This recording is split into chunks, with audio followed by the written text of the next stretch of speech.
He said he had to travel for work, but when she followed him to the resort, she discovered the executive room was for two. Her name was there, printed in cold capital letters on the reception computer's screen, Jessica L. Next to it, separated by a terse "and," the name Emily knew as well as her own, Michael Thompson. The clerk smiled, a professional and empty gesture, and said, "The Thompson couple's room is 307, East Wing. Would you like me to announce your arrival?" Emily felt the air escape her lungs, an icy gust that seemed to freeze time in that luxurious lobby, with its plush carpet and the scent of fresh orchids. She just shook her head no, her throat too tight to form words. The clerk's smile faltered for a moment, confused by the reaction of this elegant but visibly shaken woman standing at the counter. Emily forced a smile back, a muscle spasm that hurt her face, and walked away before her legs gave out. The executive room was for two, after all. But she wasn't the second person. If you believe everyone deserves respect in a relationship, subscribe. It's free and helps bring these stories to those who need to hear them. To understand the depth of the abyss that opened beneath Emily's feet in that instant, we need to go back to the morning it all began. A gray and damp morning like so many others in her life. The routine was a slow poison, administered in daily doses of silence and indifference. Emily Thompson, at 34, was a woman who had learned to navigate the empty spaces of her own marriage.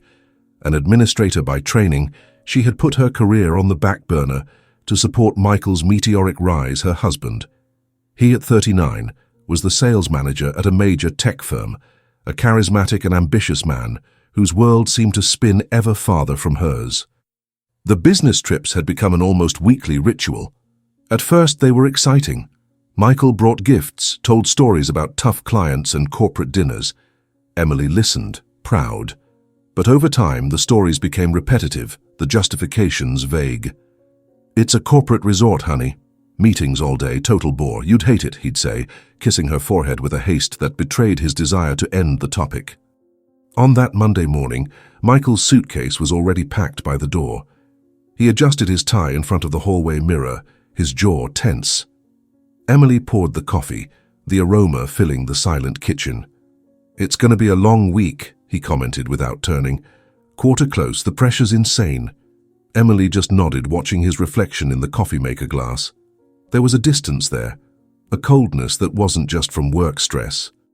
It was something deeper, a crack widening with every trip, every excuse. She remembered a time when he included her in his plans, when their victories were celebrated together. Now, his professional life was a parallel universe, an exclusive club she had no invite to. "Drive safe," she said, her voice more monotonous than intended. He finally turned, offering a rehearsed smile. "Always, babe. I'll call you tonight." The kiss was quick, a touch of cool lips on her cheek, and then he was gone. The door closed with a soft click, and the silence left behind was deafening, heavy, as if the walls of the house were absorbing years of unspoken words. Emily stood in the kitchen for a long time, her coffee cup cooling in her hands. That nagging feeling, a suspicion she'd been pushing to the back of her mind, bubbled to the surface with renewed force. It wasn't jealousy, not in the primal sense. It was a feeling of erasure, of being turned into a piece of furniture in the life of the man she shared a bed with. She looked around at the impeccably decorated house, at the picture frames on the shelf showing a smiling couple in happier times. It seemed like someone else's life. Driven by an impulse she didn't understand herself, she went upstairs to Michael's home office. The room was his sanctuary, organized with almost military precision. His personal laptop screen was closed. Emily hesitated. Invading his privacy was crossing a line from which there'd be no return, but the truth, she felt, was that this line had already been crossed long ago, just not by her.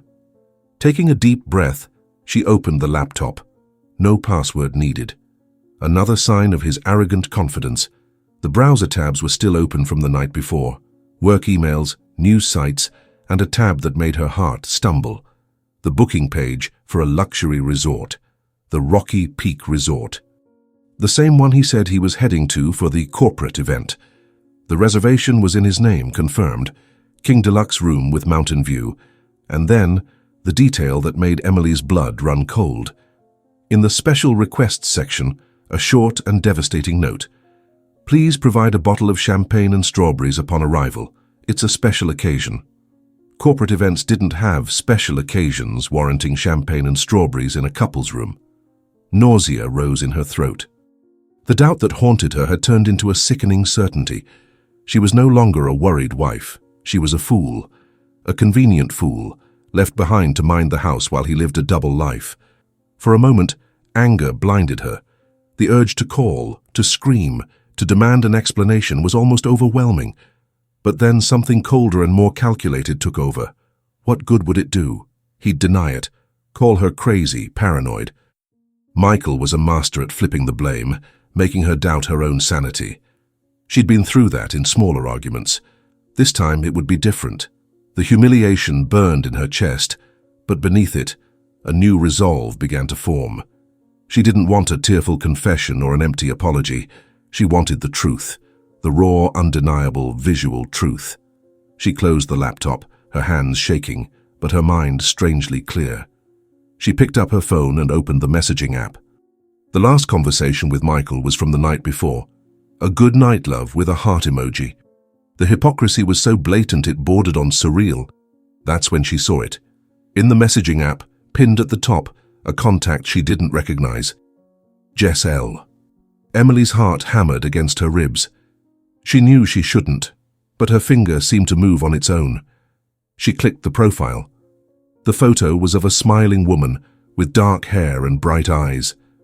Jessica. Emily vaguely recognized her from a company holiday party years ago, one of Michael's team colleagues. The exchanged messages were professional, short, talking about projects and deadlines, but the frequency was high and the tone subtly too intimate. Looking forward to Monday's presentation, the last message from her said. It's going to be unforgettable, Michael had replied. The word unforgettable danced before Emily's eyes, mocking her. The presentation, the corporate event, the champagne. The pieces fit together with brutal clarity. The decision was made in an instant, with the coldness of a general planning a battle. She wouldn't confront him, not yet. She'd follow him. She needed to see it with her own eyes, not to satisfy morbid curiosity, but to arm herself with the one thing he couldn't twist: proof. In less than an hour, Emily had packed a small bag, booked a room at the same resort, using her maiden name for precaution, and was on the road, driving the 3 hours separating her from the Rocky Peak Resort. The radio was off. The only sound was the hum of tires on the asphalt and the furious beat of her own heart. Each mile driven was a step away from the woman she'd been that morning, and a step toward a version of herself she didn't yet know, a woman forged in the fire of betrayal and driven by a silent thirst for justice.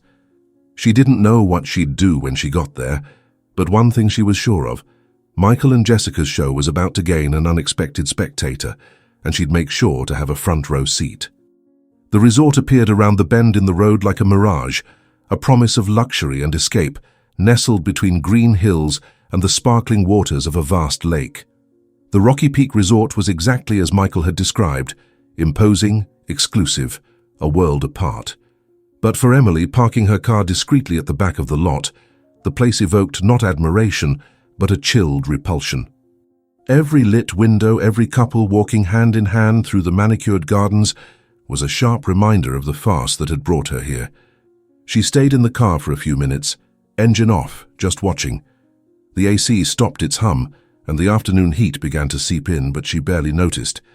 Her focus was on the main entrance, a grand portico where valets in crisp uniforms greeted guests. She felt like an intruder in her own life, a clandestine spectator to her husband's spectacle of happiness with another woman. The cold routine, the weekly trips, the repetitive justifications. It wasn't just neglect. It was the foundation on which he'd built this parallel reality, a castle of lies with a view of the mountains. Breathing deeply, she got out of the car. She wore elegant jeans and a silk blouse, simple but refined. She pulled her hair into a low bun and put on sunglasses, a fragile mask to hide the storm in her eyes. She walked toward the reception with a calm that cost her every ounce of self-control. The lobby was even more opulent up close.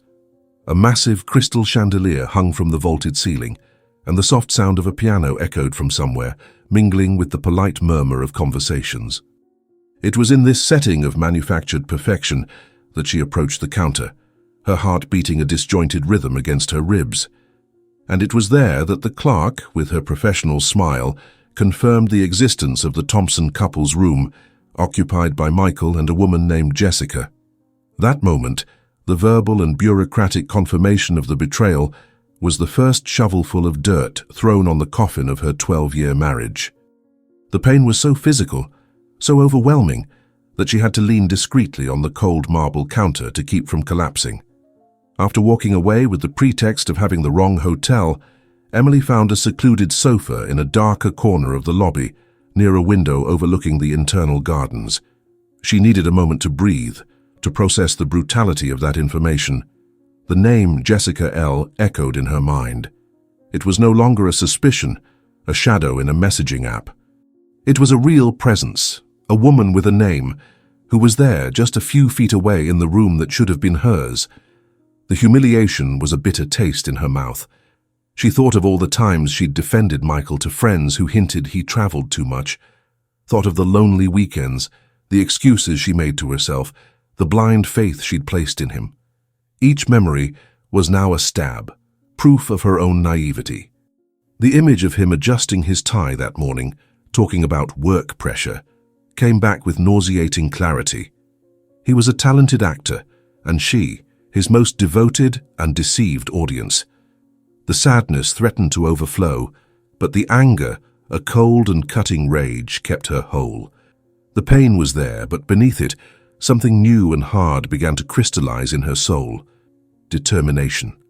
She checked in at a self-service kiosk, using her maiden name, Emily Hayes, an identity she hadn't used in over a decade. It felt strangely fitting, as if she were shedding the woman she'd been to become someone else. Her room was in the West Wing, on the second floor, with a view of the dense forest surrounding the resort. It was a smaller, simpler room than Michael's King Deluxe, but it was a sanctuary. As soon as the door closed, she allowed herself to crumble for a moment. The tears she'd held back so fiercely finally came, silent and hot. They weren't tears of self-pity, but of grief. Grief for the man she'd loved or thought she loved. Grief for the life they'd built together, which now revealed itself as an elaborate sham. The crying was brief, a spasm of pain that needed release. When the tears dried, she washed her face with cold water, staring at her reflection in the mirror. Her eyes were red, but her gaze steady. The plan, once nebulous, began to take shape. She wasn't there for an explosive confrontation. Screams and accusations would only give him a chance to manipulate the situation, to play the victim. She needed more. She needed irrefutable proof, the kind that left no room for denial or interpretation. The first thing she did was call the front desk from the room phone. With the calmest and most casual voice she could muster, she posed as a corporate event planner, interested in booking a conference at the resort. "I'd like to know today's event schedule," she said, just to get an idea of the people flow and ballroom occupancy. The receptionist, helpful, informed her that Monday was a quiet day. "We have just a small group from Technova Inc. in a workshop in the Orchid Ballroom, but they've wrapped up for the day. Otherwise, the hotel is with leisure guests." Technova, Michael's company. So the business trip excuse had a thread of truth, a grain of sand around which he'd built his pearl of a lie. Probably a real event, but one he'd used as the perfect alibi for a romantic getaway. The information only fueled her fury. His audacity was boundless. He mixed work and pleasure, lies and truth with frightening ease, confident that she, the dutiful wife, would never question it. The sun was starting to set, painting the sky in shades of orange and purple. Emily knew the night would be the main stage. Couples go out to dinner, to have a drink at the bar, to walk under the stars. It was time for the truth. She changed clothes, choosing a simple and elegant black dress that didn't draw attention. She let her hair down and applied discreet makeup, enough to hide the traces of crying. Looking in the mirror, she saw a woman she didn't immediately recognize. There was a hardness in her gaze, a cold determination that had replaced the softness of before. She grabbed her bag, making sure her phone was fully charged. That device's camera would be her only weapon. She went down to the lobby, moving with furtive grace like a predator studying the terrain. The main bar, with its low lighting and leather armchairs, was starting to fill up. She chose a table in the farthest corner, with a clear view of the entrance to the hotel's main restaurant, the acclaimed The Summit Grill. The wait was torture. Every couple entering the restaurant made her heart race. The tension was a knot in her stomach, and she ordered a glass of wine she barely touched. Time dragged each minute an eternity. She felt exposed, paranoid, as if at any moment someone might recognize her. But no one looked her way. She was just another face in the crowd, a solitary woman in a luxury resort. And then she saw them. Michael entered the restaurant first, his hand casually resting on Jessica's lower back. He was relaxed, smiling, pointing at something on the restaurant's ceiling. He wore a light blue linen shirt, sleeves rolled to the elbows, the look of a man on vacation, free of worries. Jessica, at his side, laughed at something he said. She was pretty, younger, with a vibrant energy that contrasted painfully with the exhaustion Emily felt in her own bones. They looked like a couple, a happy, in-love couple enjoying a romantic night. The scene was so natural, so perfect, that for a second, Emily felt like she was the anomaly, the piece that didn't fit. The host led them to a table near the window, with a view of the now dark lake, speckled by the hotel lights' reflection. Emily felt the air fail her. Seeing them together there in the flesh was infinitely more devastating than any suspicion or digital confirmation. It was real. The betrayal was real. The love they seemed to share was real. She watched as Michael pulled out the chair for Jessica, a chivalrous gesture he'd long abandoned with her. Saw the way he looked at her, with an intensity and admiration she hadn't seen directed at herself in years. Saw their hands touch across the table, fingers intertwining intimately and familiarly. Each gesture was a dagger. The pain was so intense she had to close her eyes for a moment. The urge to stand up, to march to that table and destroy that idyllic scene was almost irresistible. But she remembered her purpose. Anger was a powerful energy, but it needed to be channeled, not wasted on a scandal that would only make her seem like the hysterical wife. With trembling hands, she raised her phone. She propped her elbow on the table to steady her hand, pretending to read something on the screen. She zoomed in the camera, framing their table. The angle wasn't perfect, but it was enough. Michael's face, lit by the soft candlelight, smiling at Jessica, her hand touching his. The bottle of wine the waiter was pouring. Click. The first photo. She continued, taking several in sequence, capturing the complicity, the smiles, the gazes. Each image was a piece of her new armor, incontestable proof of her husband's double life. She watched them through the entire dinner, a ghost spectator to her own tragedy. Saw them toast, the crystal glasses clinking. What were they toasting to? The presentation's success, their future together. With each passing minute, Emily's sadness gave way to an icy clarity. The man at that table wasn't the husband she'd lost. He was a stranger. A skilled liar who'd used her as a safety net, a facade of stability while seeking excitement elsewhere. The woman she'd been, the one who loved him and would forgive him, was dying there, at that dark table in the bar's corner. And in her place, another was being born. A woman who wouldn't forget, and who wouldn't forgive. Their dinner stretched for nearly 2 hours, a ballet of intimacy and complicity that Emily was forced to watch in torturous silence.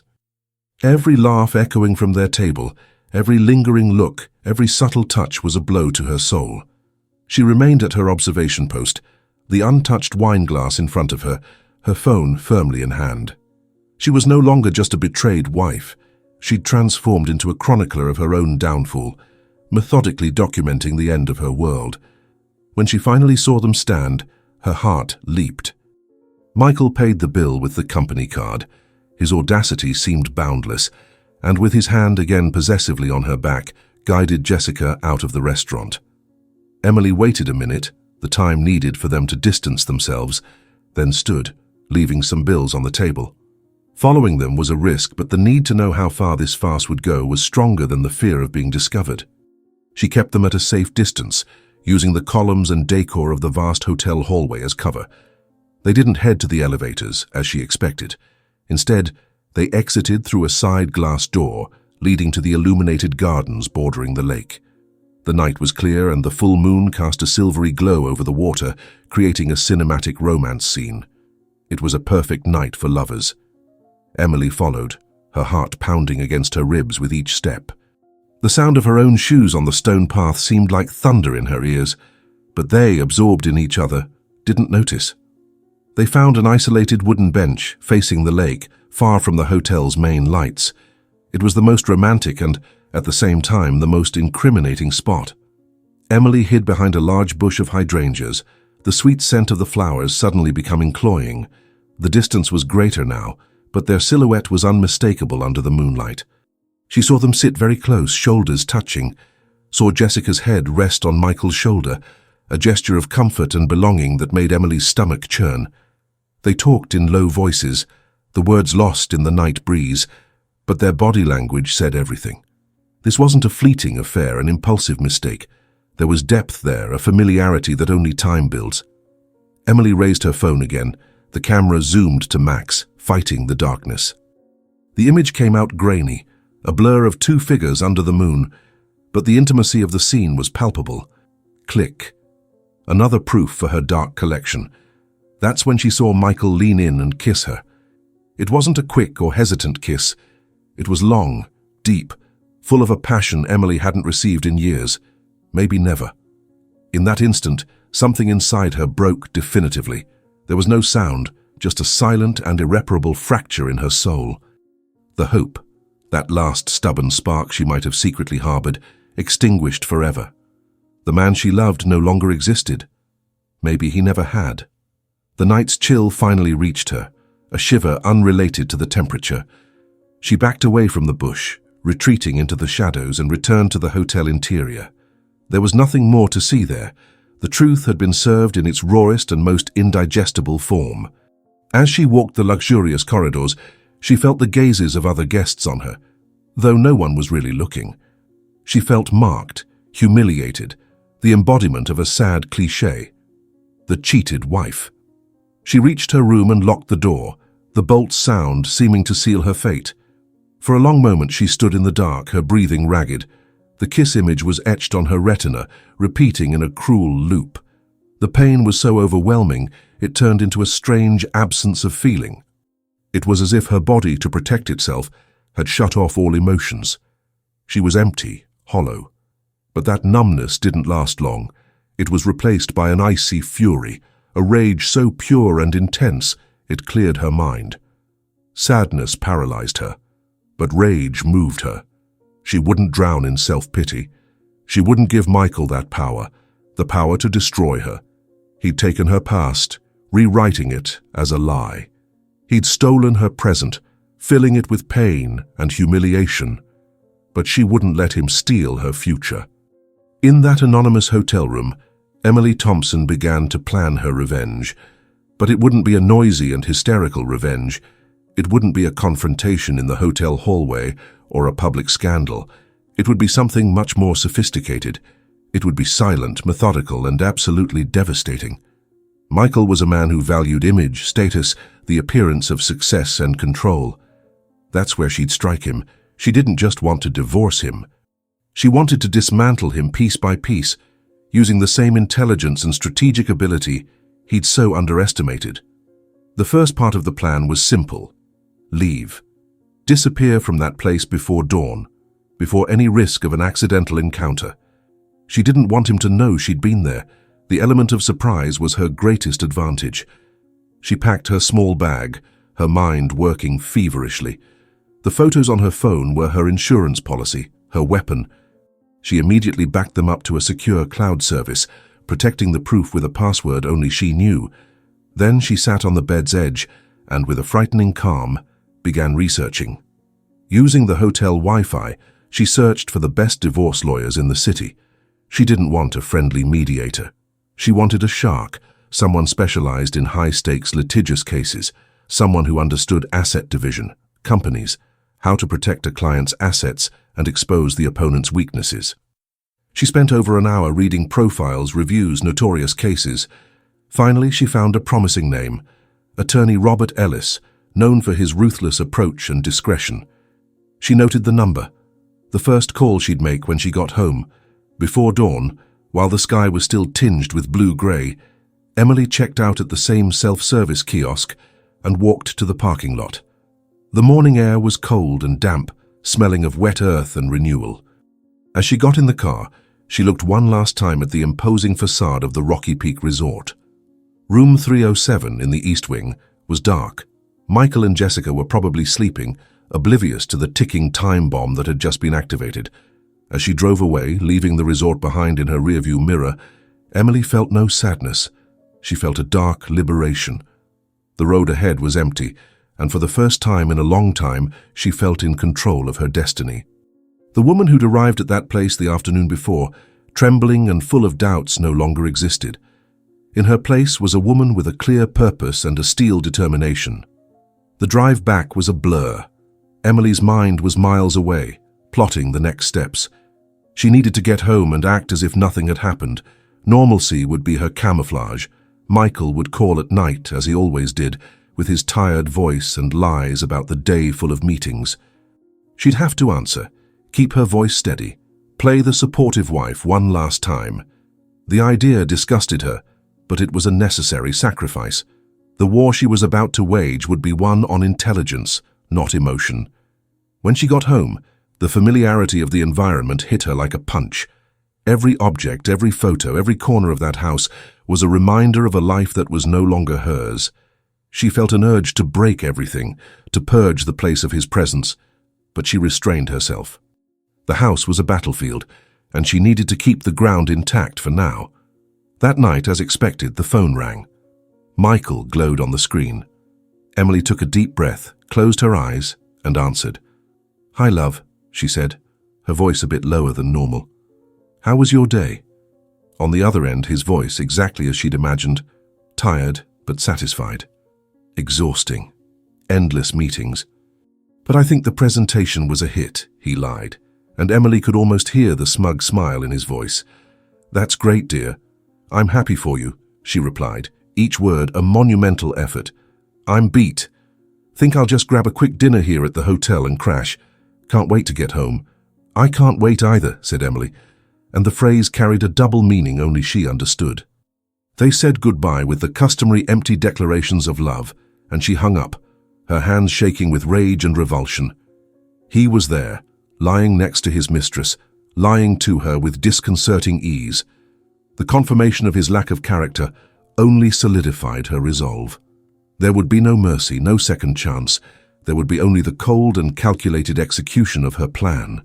Emily's revenge wouldn't be an act, but a process. And she was just beginning. The days following that night at the resort were a masterclass in self-control. Emily moved through her house and her life like an actress in her most challenging role, the role of herself. To the outside world, and most importantly to Michael, nothing had changed. She kept the house in order, replied to his messages with the usual cordiality, and answered his nightly calls, patiently listening to the fictional chronicles of his exhausting workdays. Each lie he told was another brick in the wall of resentment she built around her heart. Inside, however, Emily was a whirlwind of silent and focused activity. The first call she made was to attorney Robert Ellis, the divorce lawyer whose ruthless reputation had drawn her. The conversation was short, precise, and clandestine, scheduled for the end of the week, when Michael was still on his supposed business trip. While normalcy was her mask, discovery had become her mission. She knew the resort photos were the centerpiece of her strategy, the irrefutable proof of adultery. However, Emily felt that to execute the revenge she had in mind, a revenge that aimed not just at separation, but at the complete destabilization of Michael's arrogant world, she needed more. She needed to understand the extent of that double life. The betrayal wasn't just the physical act, it was the web of lies, the planning, the diversion of resources and time that sustained it. Driven by this need, she returned to his home office, but this time with a different purpose. She no longer sought confirmation of pain, but ammunition for war. His laptop, once a portal to her humiliation, was now an arsenal awaiting her.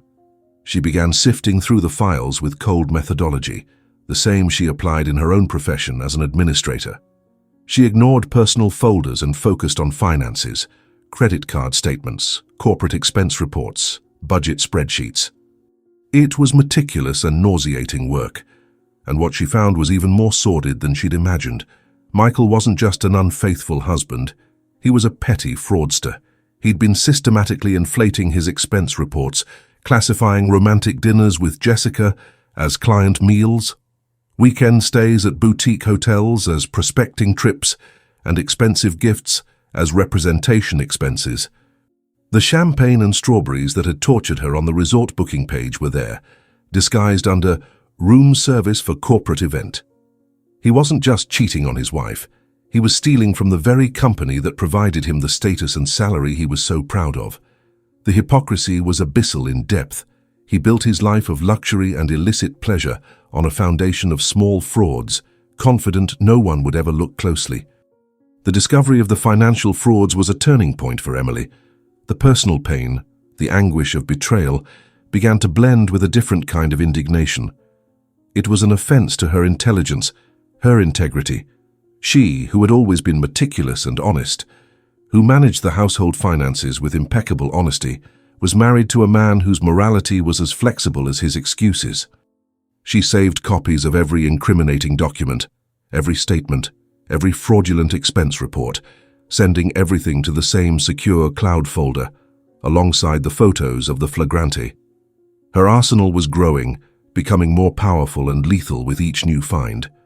The image of Michael, the successful and charismatic sales manager, was unraveling, revealing the real man beneath. A pathological liar with an inflated sense of entitlement and a broken moral compass.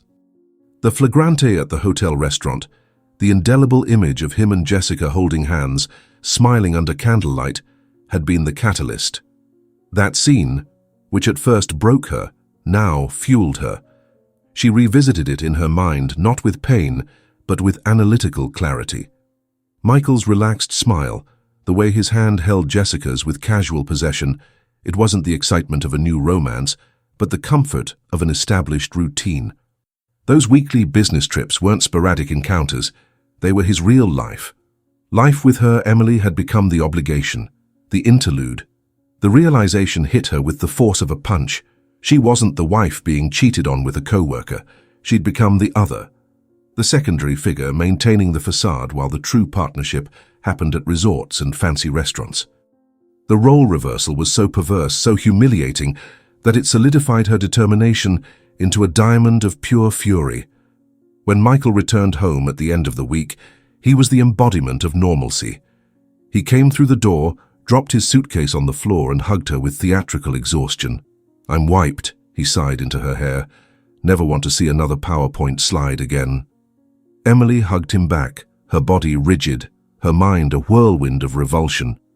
His scent, a mix of his usual cologne with something foreign, perhaps her perfume, made her stomach turn. "Welcome back," she said, her voice a miracle of stability. "I made your favorite dish." She served him, listened to his fabricated stories, smiled at the right moments. The performance was flawless. Inside, she felt like a spy in enemy territory, each smile an act of war, each kind word a tactical maneuver. Seeing him there in their own kitchen, lying so blatantly, no longer caused her pain. It caused her a deep and icy contempt. The man before her was a stranger, a mediocre actor whose script she now knew by heart. The only thing stopping her from exposing him right there was the vision of the bigger prize, a total and unconditional victory, on her terms and in her time. Revenge, she knew, was a dish best served cold, and hers was just starting to chill. The decision not to confront him, to simply take the photos and leave, was the hardest and, paradoxically, the most powerful act Emily had ever committed. That night, as she walked away from the moonlit bench where Michael kissed Jessica, she wasn't fleeing a scene of pain. She was strategically retreating from a battlefield to choose more advantageous ground. A confrontation there, driven by the raw emotion of the moment, would have been cathartic but disastrous. It would have resulted in denials, accusations of paranoia, perhaps even a public scene that painted her as the unhinged wife. Michael, master of manipulation, would have turned the tables, using her outburst to position himself as the victim of a jealous and unstable spouse. By swallowing the pain, by channeling the fury into a silent click of her phone's camera, Emily retained all the power. She left the Rocky Peak Resort not as a victim in flight, but as an intelligence agent who'd just acquired the launch code for the missile that would destroy the enemy. The turning point wasn't what she discovered, but what she chose to do, or rather not do, with that discovery. The meeting with attorney Robert Ellis happened in a discreet office in an anonymous commercial building, far from the financial districts where Michael circulated. The lawyer was a middle-aged man with perceptive eyes that seemed to see through formalities. He listened to Emily's story without interruptions, his face impassive as she narrated the facts with a calm that surprised her. She didn't cry. She presented the case like an administrator presenting a project, with facts, data, and clear objectives. At the end, she opened her tablet and showed him the secure cloud folder. First, the photos. The hotel arrival, the romantic dinner, the held hands, the kiss under the moon. Ellis looked at each image, the silence in the office growing heavy. Then she showed the spreadsheets, the credit card statements, the fraudulent expense reports. It was at that moment that the lawyer's expression changed. A gleam of professional interest, almost admiration, appeared in his eyes. The betrayal was a common case for him, a repetitive human drama.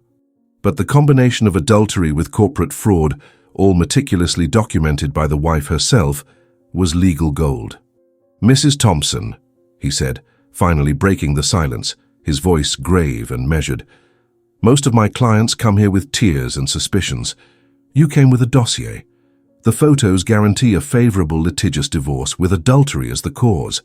But these financial documents, this changes the game completely." He explained that the fraud, though seemingly small in each transaction, demonstrated a pattern of dishonesty and bad faith that could be used to completely undermine Michael's credibility in any dispute. More than that, it was a weapon that transcended the divorce. "Your husband isn't just cheating on you," continued Ellis, leaning forward. "He's stealing from his company. If this information reached the board of directors or the HR department at Technova Inc., his career would be over. Not because of the affair which many companies tolerate, but because of the fraud. That's a breach of trust, a capital offense in the corporate world." In that instant, the true scope of Emily's revenge revealed itself. It was no longer just about a favorable divorce. It was about power, the power to destroy the pillar on which Michael had built his entire arrogant identity, his career. The strategy was outlined right there, in Ellis's silent office. The first phase would be containment. Emily would continue playing her role, the oblivious and supportive wife. Meanwhile, the lawyer would discreetly start the proceedings, preparing the divorce petition, which would be a masterpiece of detailed accusations and attached proofs. The second phase would be the attack. The petition would be served to Michael not at home, but at his workplace. The judicial notice arriving at his office would be the first crack in his professional facade. The third and most crucial phase, however, would be the most subtle. Ellis suggested that instead of using the fraud directly in the divorce process, which could drag on in courts, they could use the threat of exposure. An anonymous copy of the financial dossier, sent to the CEO or the head of Technova's compliance department, would be an atomic bomb. The goal wasn't necessarily to send Michael to jail for small frauds, but to ensure he lost everything: the job, the status, the reputation. Without his career, without his six-figure salary, he'd be nothing. And very likely Jessica, the mistress enjoying the fruits of that success, wouldn't take long to abandon him. Emily returned home feeling a chill, a mix of power and dread. The plan was crueler and more devastating than she'd initially imagined, but it seemed fair. It was poetic justice. Michael had used his career as an excuse for the betrayal and as a means to finance it. It would be through the destruction of that same career that he'd pay for everything. The following weeks were the longest of her life. Living under the same roof as the man she despised, smiling at him, sleeping in the same bed, even with an abyss of space between them, was psychological torture. But the vision of the final goal kept her steady. She focused on the details, gathering financial documents, joint bank statements, property deeds. With Ellis's guidance, she began separating herself financially from him in subtle ways, moving her own savings to a separate account, ensuring she was protected when the storm hit. Michael, absorbed in his double life and his own arrogance, noticed nothing. To him, Emily remained the passive and predictable wife, as always, a comfortable piece of furniture in his well-arranged life. The day the petition was served arrived without fanfare. It was a Tuesday. Michael had left for work as usual, complaining about an important meeting. Emily spent the morning in a state of feverish anxiety. Around 11, her phone rang. It was him. The voice wasn't Michael's, the husband, but that of a cornered animal. "Emily, what the hell is this?" he growled, his voice a furious and incredulous whisper. "I just got served by a process server, at my office, in front of everyone. Divorce, adultery. Where'd you get these crazy ideas?" Emily stayed silent for a moment, savoring his first wave of panic. "They're not ideas, Michael," she replied, her voice cold as ice. "They're facts. The photos are pretty clear. The Rocky Peak Resort, the dinner, the kiss. Jessica seems to be enjoying your business trips a lot." There was a stunned silence on the other end. She could imagine him, pale in his glass-walled office, the world starting to crumble around him. You followed me? You're insane." "No," said Emily, with a calm that disarmed him. "I just stopped being blind. The petition is just the beginning, Michael. I suggest you read it carefully, especially the attachments, and I suggest you hire a good lawyer. You'll need one."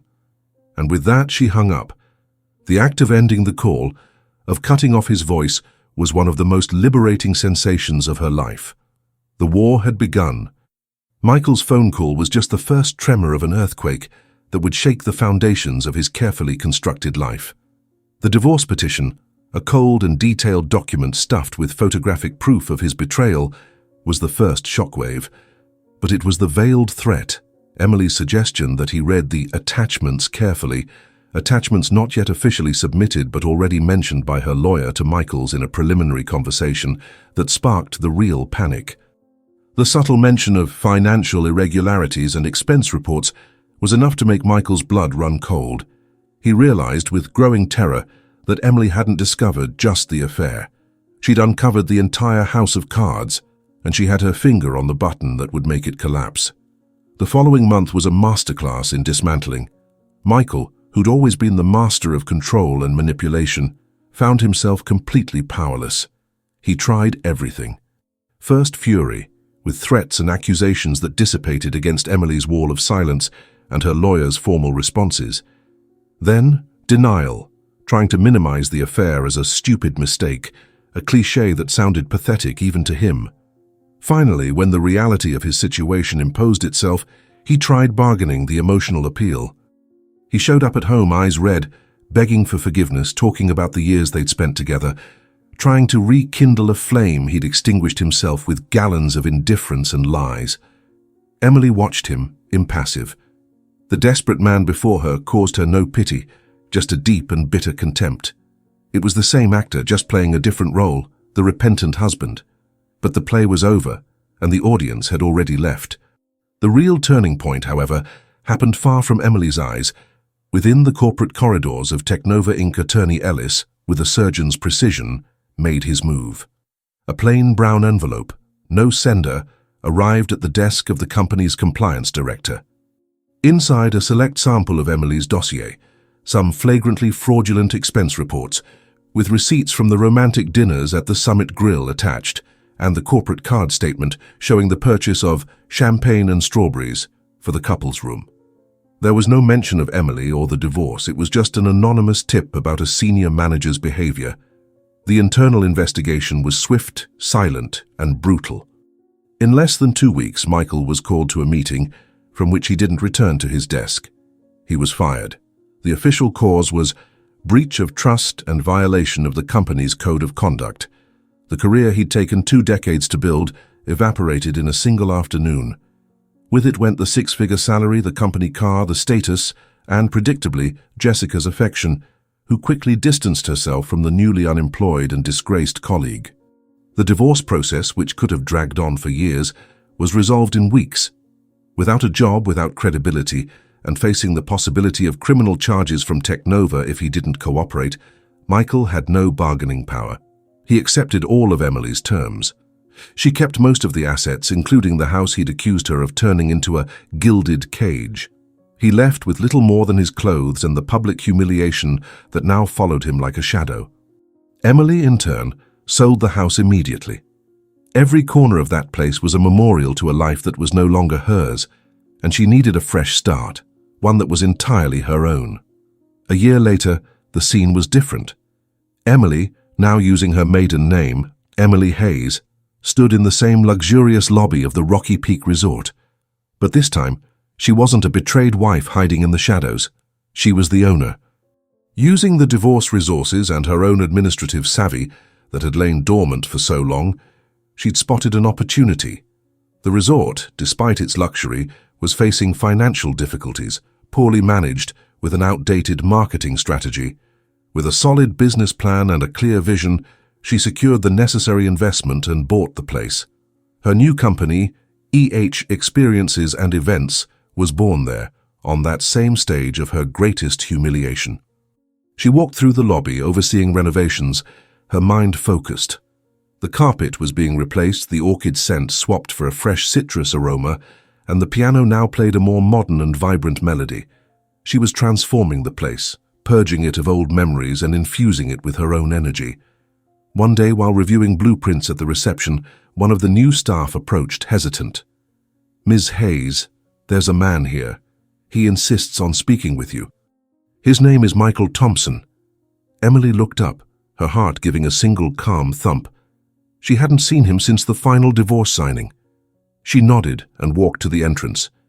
He was there, visibly thinner, older. His clothes, once designer, were worn. There was a desperation in his eyes she'd never seen before. He looked at her, then around at the resort, comprehension and incredulity battling on his face. "Emily, so it's true. You bought this place?" "Yes, Michael," she replied, her voice calm without a hint of triumph or malice. It was just a fact. "Why?" he asked, his voice hoarse. "Of all places, why here?" Emily met his gaze, and for the first time allowed herself to remember that night. The pain, the humiliation, the kiss under the moon. But now those memories had no power over her. They were just distant echoes. She took a step forward, the sound of her heels on the new marble floor echoing in the silent lobby. "Because this place taught me the most important lesson of my life, Michael," she said, her voice firm and clear. "It taught me that some endings aren't just closures, they're acquisitions." What did you think of this story? On a scale of 0 to 10, what score would you give it? Subscribe to the channel and click the bell to receive all our stories. And click here to watch another surprising story. Thanks and see you next time.